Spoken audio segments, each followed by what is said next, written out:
کالی حویلی کا آخری دروازہ۔ احمد اور بلال نے ایک دوسرے کی طرف دیکھا۔ دونوں نے اپنی ٹارچ آن کی اور احتیاط سے حویلی کے اندر قدم رکھا۔ اندر کی فضا عجیب حد تک سرد تھی۔ دیواروں پر موٹی گرد جمی ہوئی تھی۔ ہر طرف مکڑیوں کے جالے لٹک رہے تھے۔ ایسا لگ رہا تھا جیسے برسوں سے یہاں کسی انسان نے قدم نہ رکھا ہو۔ اچانک ٹھک ٹھک ٹھک اوپر والی منزل سے کسی نے کے آہستہ آہستہ چلنے کی آوازیں آنے لگی۔ بلال کا چہرہ زرد پڑ گیا۔ احمد تم نے سنا؟ احمد نے خود کو مضبوط ظاہر کرتے ہوئے کہا، شاید لکڑی پرانی ہے اس لیے آوازیں آ رہی ہیں، مگر اسی لمحے ان کے پیچھے والا دروازہ بند ہو گیا۔ دڑام دونوں گھبرا کر پلٹے لیکن دروازہ اندر سے کھل ہی نہیں رہا تھا۔ احمد نے زور لگایا مگر دروازہ پتھر کی دیواروں کی طرح جام ہو چکا تھا۔ تبھی حویلی کے اندر ایک مدھم سی سرگوشی گونجی۔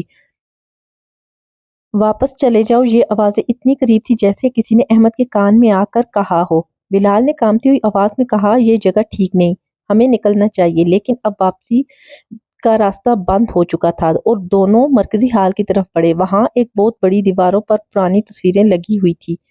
احمد نے ٹارچ کی روشنی ایک تصویر پر ڈالی۔ اس میں ایک خوشحال خاندان کھڑا تھا، مگر جب اس نے دوبارہ تصویر دیکھی تمام چہروں کی آنکھیں غائب تھی۔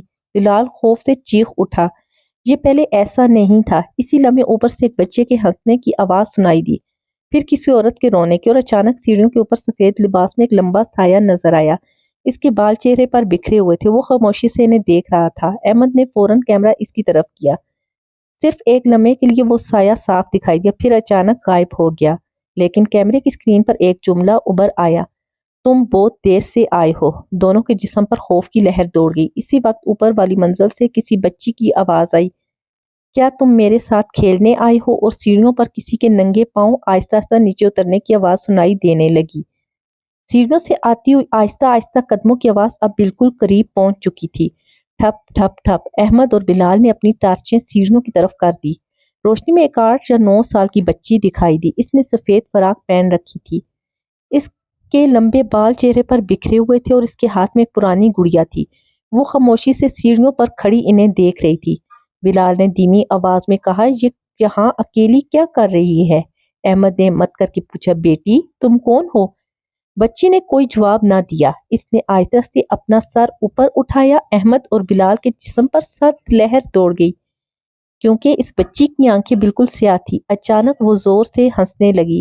اس کی ہنسی پورے حال میں گونجنے لگی۔ اگلے ہی لمحے ٹارچیں بند ہو گئیں۔ چاروں طرف گہرا اندھیرا چھا گیا۔ بلال گھبرا کر بولا، احمد تم کہاں ہو؟ احمد نے جواب دیا، میں یہیں ہوں، آواز کی طرف آؤ۔ مگر اس وقت کسی نے احمد کے کندھے پر برف جیسے ٹھنڈے ہاتھ رکھ دیے۔ وہ فوراً پلٹا لیکن وہاں کوئی نہیں تھا۔ اسی لمحے ٹارچ دوبارہ جل گئی۔ اب بچی غائب تھی، صرف اس کی گڑیا سیڑھیوں پر پڑی تھی۔ احمد نے کانپتے ہوئے ہاتھ سے گڑیا اٹھائی۔ جیسے اس نے گڑیا کو چھوا، پورا ہال ہلنے لگا۔ دیواروں سے عجیب سرگوشیاں آنے لگی۔ ہمیں آزاد کرو، ہمیں یہاں سے نکالو، وہ آ رہا ہے، بلال نے چیخ کر کہا، گڑیا پھینکو۔ احمد نے فوراً گڑیا زمین پر پھینک دی۔ اچانک سب کچھ خاموش ہو گیا۔ پھر اوپر والی منزل سے ایک بہت باری آواز آئی، تم نے اسے جگا دیا ہے۔